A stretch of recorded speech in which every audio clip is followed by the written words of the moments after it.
வாழ்க வையகம், வாழ்க வளமுடன்.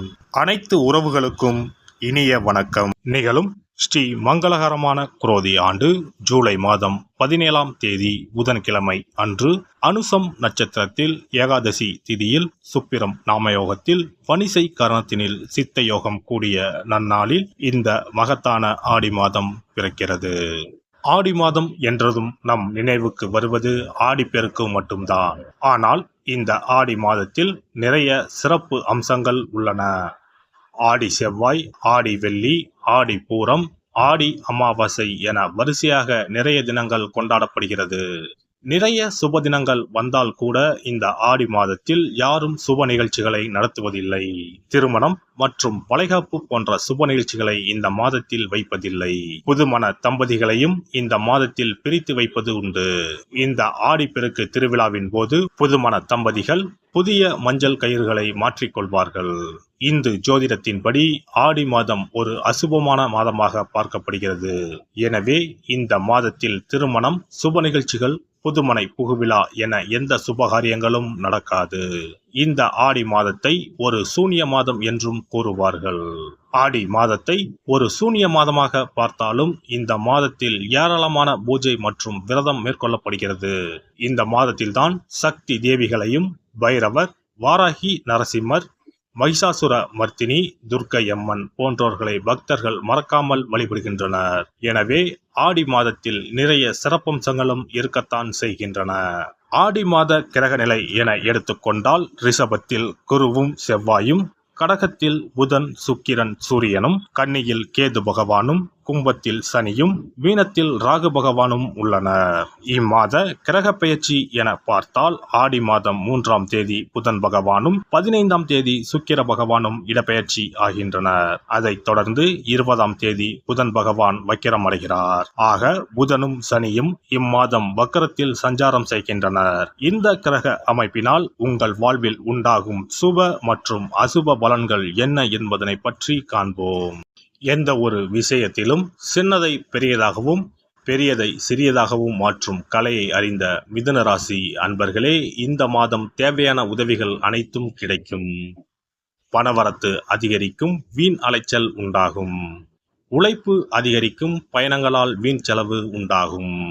குடும்பத்தில் அமைதி குறையலாம், நிதானமாக பேசி பழகுவது நல்லது. கணவன் மனைவி ஒருவருக்கொருவர் அனுசரித்து செல்வது நன்மை தரும். பிள்ளைகள் மீது கூடுதல் கவனம் செலுத்துவது நல்லது. பொருட்களை பாதுகாப்பாக வைப்பது அவசியம். பெண்களை பொறுத்தவரை எதிர்பாராத உதவிகள் கிடைக்கும். கொடுக்கல் வாங்கலில் கவனம் தேவை. சேமிப்புகள் செய்யும் முன் தகுந்த ஆலோசனை பெறவும். தொழில் வியாபாரத்தில் திடீர் தடைகள் ஏற்பட்டு நீங்கும். வாடிக்கையாளர்களை திருப்திப்படுத்த கூடுதலாக உழைக்க வேண்டியிருக்கும். பங்குதாரர்களுடன் இருந்து வந்த நீண்ட நாள் பிரச்சனைகள் ஒரு சுமூக முடிவிற்கு வரும். உங்கள் வியாபாரத்தை விருத்தி செய்து கொள்வீர்கள். உத்தியோகத்தில் இருப்பவர்கள் மிகவும் கவனமாக பணிகளை மேற்கொள்வது நல்லது. மேல் அதிகாரிகள் மற்றும் சக ஊழியர்களை அனுசரித்து செல்வது நன்மை தரும். மேலிடத்தில் இருந்து உங்களுக்கு பொறுப்புகளை அதிகரிக்கலாம். பணி நிமித்தமாக வெளியூர் சென்று தங்க வேண்டி வரலாம். கலைத்துறையினருக்கு கடன் விவகாரங்கள் கட்டுக்குள் இருக்கும். புதிய ஆர்டர்களுக்கான முயற்சிகள் சாதகமான பலன் தரும். வீண் அலைச்சலை சந்திக்க வேண்டி இருக்கும். அரசியலில் உள்ளவர்களுக்கு கோபமாக பேசுவதை தவிர்ப்பது நல்லது. மேல் மட்டத்தில் உள்ளவர்களுடன் வாக்குவாதங்கள் ஏற்படலாம், கவனம் தேவை. மாணவர்கள் கூடுதல் நேரம் ஒதுக்கி பாடங்களை படிக்க வேண்டி இருக்கும். பெற்றோர் சொல்படி கேட்டு நடப்பீர்கள். நட்சத்திர பலன்கள் மிருகசிரிசம் 3, 4 பாதங்கள். இந்த மாதம் பணவரத்து அதிகரிக்கும். விருப்பமானவர்களை சந்தித்து உரையாடி மகிழ்ச்சி அடைவீர்கள். மனத்துணிவு உண்டாகும். எந்த ஒரு காரியத்தையும் துணிவுடன் செய்து அதிக நன்மை அடைவீர்கள். போட்டி பந்தயங்களில் ஈடுபடுவதை தவிர்ப்பது நல்லது. திருவாதிரை நட்சத்திரம். இந்த மாதம் தொழில் வியாபாரத்தில் ஈடுபட்டு இருப்பவர்கள் மிகவும் எச்சரிக்கையுடன் செயல்படுவது நல்லது. வாடிக்கையாளர்களிடம் கவனமாக பேசுவது வியாபார விருத்திக்கு உதவும். உத்தியோகத்தில் இருப்பவர்கள் கோபப்படாமல் மேல் அதிகாரிகள் சொன்ன வேலையை செய்து முடிப்பது நல்லது. சக ஊழியர்கள் பேச்சை கேட்டு நடப்பதை தவிர்ப்பது நன்மை தருவதாக இருக்கும். புனர்பூசம் நட்சத்திரம். இந்த மாதம் கணவன் மனைவி நெருக்கம் அதிகரிக்கும். ஆனால் வாக்குவாதங்களை தவிர்ப்பது நல்லது. உறவினர்களுடன் பேசும்போது நிதானத்தை கடைபிடிப்பது நல்லது. பிள்ளைகள் நலனில் அக்கறை செலுத்துவீர்கள். புதன் கிழமைகளில் பெருமாளை தரிசித்து அர்ச்சனை செய்ய எல்லா நலனும் உண்டாகும். சிறப்பு தொகுப்பு. ஆடி மாத சிறப்புகள் மற்றும் வழிபாடு தொடர்பான சில குறிப்புகளை பற்றி காண்போம். ஆடி மாதத்தில் சிவனின் சக்தியை விட பார்வதியின் சக்தி அதிகமாக இருக்கும் என்பது ஐதீகம். ஆடி மாத அமாவாசை அன்று மறைந்த முன்னோர்களுக்கு பிதுர் கடமைகளை செய்தால் ஆண்டு முழுவதும் பித்ருக்களுக்கு கடன் கொடுத்த பலன் கிடைக்கும். ஆடி மாதம் சுக்லா தசமியில் திக் தேவதா விரதம் இருக்க வேண்டும். அன்று திக் தேவதைகளை அந்தந்த திக்குகளில் வணங்கி பூஜித்தால் நினைத்தது நடக்கும். ஆடி மாதம் சுக்லபட்ச ஏகாதசி முதல் கார்த்திகை மாதம் சுக்லபட்ச ஏகாதசி வரை மாத உபவாசம் இருப்பது குடும்பத்தில் அமைதியை ஏற்படுத்தும்.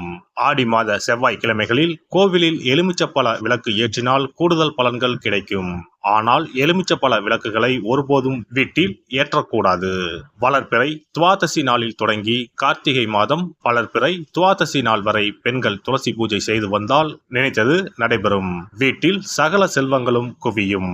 ஆடி மாதம் செவ்வாய் வெள்ளிக்கிழமைகளில் காமாட்சி தேவியை வணங்கினால் திருமண தடைகள் விலகி சுபம் உண்டாகும். ஆடி மாதம் முழுவதும் மீனாட்சியை வழிபட்டால் குடும்பத்தில் அமைதி ஏற்படும். ஆடி மாதம் முத்துமாரியம்மனை மனமுருக வழிபட்டால் திருஷ்டிகள் விலகிவிடும். ஆடி மாதம் சுக்ல துவாதசியில் மகா விஷ்ணுவை நினைத்து விரதம் இருந்தால் செல்வம் பெருகும். ஆடி மாதம் சுக்லபட்ச ஏகாதசி தினத்தன்று அன்னதானம் செய்தால் சகல பாக்கியங்களும் கிடைக்கும். இம்மாதம் ஏகாதசி துவாதசி நாட்களில் அரச மரத்தை சுற்றி வந்து வழிபட்டால் வாழ்வில் மகிழ்ச்சி உண்டாகும். ஆடி மாத வெள்ளிக்கிழமைகளில் மகாலட்சுமியை வழிபட்டால் வீட்டில் செல்வம் சேரும். இம்மாதம் ஏதாவது ஒரு வெள்ளிக்கிழமை அம்மனை ஆவாகனம் செய்து வீட்டுக்கு வரவழைத்து வழிபடுவது சிறப்பை தரும். ஆடி மாதம் குத்து விளக்கை லட்சுமியாக பாவித்து அலங்கரித்து வழிபடுதல் வேண்டும். ஆடி மாதம் அம்மனுக்கு பால் பாயசம் சர்க்கரை பொங்கல் வைத்து வணங்குதல் வேண்டும். அம்மனை வழிபடும் போது மறக்காமல் லலிதா சகஸ்ரநாமம் சொல்ல வேண்டும். இம்மாதம் வீட்டில் சிறப்பு பூஜைகள் செய்யும் போது சிறு பெண் குழந்தைகளை அம்மனாக பாவித்து உணவு கொடுத்து ரவிக்கை சீப்பு குங்குமச்சிமிழ் கண்ணாடி வளையல் தாம்பூலம் கொடுக்க வேண்டும். இம்மாதம் அம்மனுக்கு சாற்றப்படும் வளையல்களை பெண்கள் அணிந்து கொண்டால் திருமண பாக்கியம் குழந்தை பாக்கியம் சகல நலன்களையும் நீங்காத செல்வத்தையும் பெறலாம்.